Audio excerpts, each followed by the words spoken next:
आखिर एक बेटी का बाप जो ठहरा, पार्वती अब उसके हाथ पीले करने का समय आ गया है। पर हमारी आनंदी तो अभी सिर्फ 9 साल की है। अभी तो उसके पढ़ने लिखने और खेलने कूदने के दिन हैं। देख पार्वती, लड़कियां पराया धन होती है और जितना जल्दी इन्हें घर से विदा कर दे उतना अच्छा है। कल से आनंद की पढ़ाई लिखाई बंद। पर बापू, इसमें मेरी क्या गलती है? आप मुझे पढ़ाई करने क्यों नहीं देते? तेरी गलती है कि तू एक लड़की है। लड़का होती तो क्या बापू? लड़का होती तो क्या? ऐ लड़की, ज्यादा जबान ना चला, नहीं तो जबान हलक से खींचकर बाहर निकाल दूंगा। बापू, मैं पढ़ लिख कर कुछ बनना चाहती हूँ। मेरी पढ़ाई ना रोको बापू। आनंदी, तुझे पढ़ना है तो पढ़, लेकिन सारी उम्र बाप की छाती पर यूं बोझ बनकर ना बैठ। पर बापू, अभी तो मेरी उम्र पढ़ाई लिखाई की है। मुझे पढ़ लिख कर डॉक्टर बनना है। पढ़ाई पढ़ाई पढ़ाई, आज तो तेरी इन किताबों का काम तमाम करके ही छोड़ूंगा। ये ले। नहीं बापू, मत छोड़ो बापू। मत छोड़ी। नहीं बापू, नहीं। बापू, ये तुमने क्या किया? तुमने मेरी इन किताबों को ही नहीं फाड़ा बापू। मेरी किस्मत फाड़ दी, मेरी किस्मत। ये कापी किताबें ना सिर्फ छोरों के हाथ में अच्छी लगती है, लड़कियों के हाथ में तो सिर्फ मेहंदी अच्छी लगती है, मेहंदी। पर बापू, मैं लड़की हूँ तो क्या हुआ? लड़का और लड़की तो हमारी दोनों आंखों के समान होते हैं। चुप कर आनंदी, और यह एहसान मान कि अब तक जिंदा है तू। कहीं बचपन में गला दबाकर मार दिया होता तो यह तेरी बकबक नहीं सुननी पड़ती आज। पर बापू, मुझे चूल्हा जलाना अच्छा ना लगे है। देख छोरी, जितना जल्दी हो तू चूल्हा जलाना सीख ले, उतना ही अच्छा है तेरे लिए। और हाँ, तेरा ब्याह तो होगा, वो भी कल के कल। अबला जीवन है तुम्हारी यही कहानी। आंचल में है दूध और आंखों में है पानी। मुझे माफ कर दे बेटी, तेरे बापू के जिद के आगे मेरी एक न चलेगी। माफ कर दे बेटी, मुझे माफ कर दे। इस प्रकार मात्र 9 वर्ष की छोटी उम्र में आनंदी का विवाह गोपाल राव जोशी से हो गया। बाल विवाह एक सामाजिक कुरीति है और इस कुप्रथा का शिकार होना पड़ा आनंदी को। 5 वर्ष बाद आनंदी 14 साल की हो गई है। उसके घर एक शिशु ने जन्म लिया है। देखते हैं आगे क्या हो। देखिए ना, इसे क्या हो गया है? इसका माथा तो अंगार की तरह तप रहा है। इसे तो बहुत तेज बुखार है। आप बिना कुछ भी बोलते हैं। दीजिए मुझे। माधव, माधव, जल्दी से वैद्य जी को बुला के लाओ। जी, अभी बुला के लाता हूँ। ये तुम क्या कर रही हो आनंदी? भगवान की विभूति लगा रही हूँ। बस करो आनंदी, ये सब अंधविश्वास है। अरे आप यकीन तो कीजिए, भगवान की कृपा से इसका माथा ठंडा हो रहा है और बुखार भी उतर गया है ना बाबू? देखिए। दीजिए मुझे। उठो बाबू, आंखें खोलो, तुम्हें तुम्हारी माँ बुला रही है। आंखें खोलो, देखिए ना इसे क्या हो गया है। आंखें भी नहीं खोल रहा। आंखें खोलो बेटा। आप चुप क्यों है? आंखें खोलो बेटा, आंखें खोलो। आनंदी, हमारा बेटा कभी आंखें नहीं खोलेगा। नहीं, ऐसा नहीं हो सकता। मेरे बेटे को मुझसे कोई नहीं छीन सकता, कोई नहीं छीन सकता। पागल मत बनो आनंदी। माधव, माधव। आनंदी, बंद करो ये पागलपन। भगवान ने मेरा बच्चा छीन लिया। भगवान ने नहीं, तुम्हारी अशिक्षा और अंधविश्वास ने तुम्हारा बच्चा छीना है। अगर तुम पढ़ी लिखी होती तो आज हमारा शिशु जीवित होता। तुम अनपढ़ थी आनंदी, अनपढ़। नहीं, अब मैं अनपढ़ नहीं रहूंगी। नहीं रहूंगी मैं अनपढ़। मैं पढ़ूंगी ताकि कल किसी और आनंदी को इलाज के अभाव में अपना बच्चा ना खोना पड़े।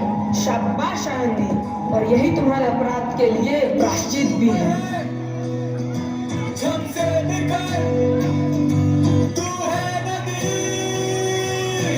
आनंदी, तुम्हारी 12वीं का परिणाम आ गया है। तुमने पूरे कॉलेज में प्रथम स्थान अर्जित किया है।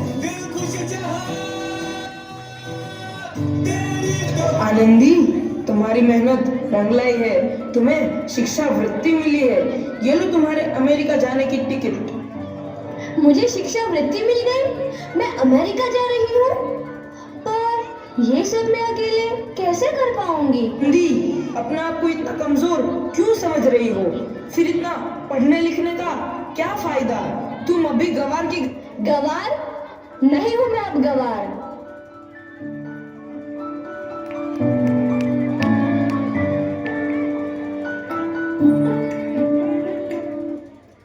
तो इस प्रकार 7 अप्रैल 1883 को आनंदी अमेरिका के पेंसिल्वेनिया के लिए रवाना हुई और 3 साल बाद उन्होंने डॉक्टर ऑफ मेडिसिन की उपाधि प्राप्त कर ली। इधर आनंदी के पिता की तबीयत बहुत खराब है। आगे क्या होता है देखते हैं। लगता है अब मेरे जाने का समय आ चुका है। अब मैं नहीं बचूंगा। ऐसा मत बोलो। शहर के सिटी हॉस्पिटल में अमेरिका से डिग्री लेकर कोई बड़ा डॉक्टर आया है। एक बार वहां चलकर दिखा लेते हैं। हाँ, सही बोला भैया। कम से कम दिल को तसल्ली तो मिल जाएगी। हाँ हाँ, चलो चलो जल्दी हॉस्पिटल चलते हैं।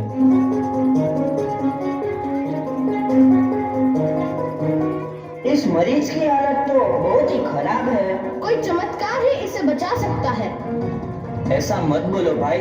डॉक्टर साहब कब तक आ जाएंगे? लो आ गई डॉक्टर मैडम। डॉक्टर मैडम जल्दी देखिए, मरीज की हालत बहुत ही खराब है।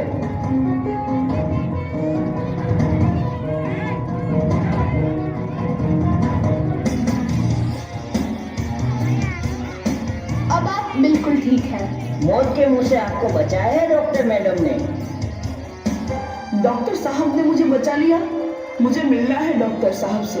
डॉक्टर साहब नहीं, डॉक्टर मैडम बोलो। डॉक्टर मैडम, उन्होंने ही तुम्हें जीवन दान दिया है। लो आ गई डॉक्टर मैडम, मिल लो उनसे।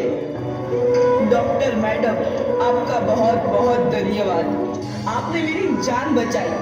इसके बदले में मैं गरीब भला आपको क्या दे सकता हूँ?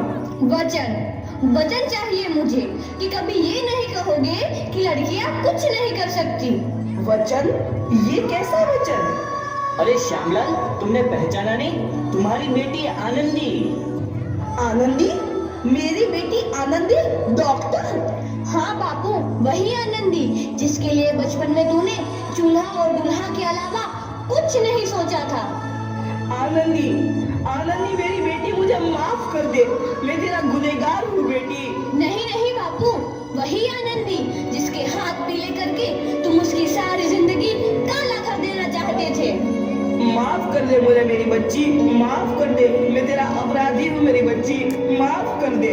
नहीं बाबू, मैंने तो तेरा एहसान चुकाया है। याद है ना अपना एहसान जो बचपन में तुमने मुझ पर किया था? ताने सुना सुना कर जीते जी मार डाला था मुझको। अब बोल, और किस किस को मारेगा? आनंदी बेटी, मुझे माफ कर दे मेरी बच्ची। मैं तेरा गुनहगार हूँ। बाबू, आपने ही तो बोला था किताबें सिर्फ बेटों के हाथ में अच्छी लगती है, बेटियों के हाथ में तो सिर्फ मेहंदी। बेटों और बेटियों में फर्क करना तो आंखों में फर्क करना समान है। एक का पढ़ना और दूसरे का ना पढ़ना सामाजिक अंधकार है बापू, सामाजिक अंधकार। उपकार मांगता हूँ मैं तुझ जैसी बेटी का, जिसने सारी उम्र मुझसे कुछ ना मांगा तो सिर्फ बराबरी का दर्जा। वरना सच तो यह है कि मैं तेरी माफी के लायक भी ना हूँ। मुझ जैसा बाप तेरी बराबरी कर सके उसके मैं लायक भी ना हूँ मेरी बेटी, मैं लायक भी ना हूँ। अपने बापू को क्या माफ नहीं करोगी आनंदी? माफ कर दो आनंदी, माफ कर दो। सुबह का भूला यदि शाम को घर लौट आए तो उसे भूला नहीं कहते। बापू। तो इस प्रकार आनंदीबाई जोशी ने अपनी मेहनत और अटूट इरादे से न केवल भारत की पहली महिला डॉक्टर बनी, बल्कि आगे चल के उन लड़कियों के लिए सुनहरा रास्ता दिखा गई जो जीवन में कुछ करना चाहती थीं।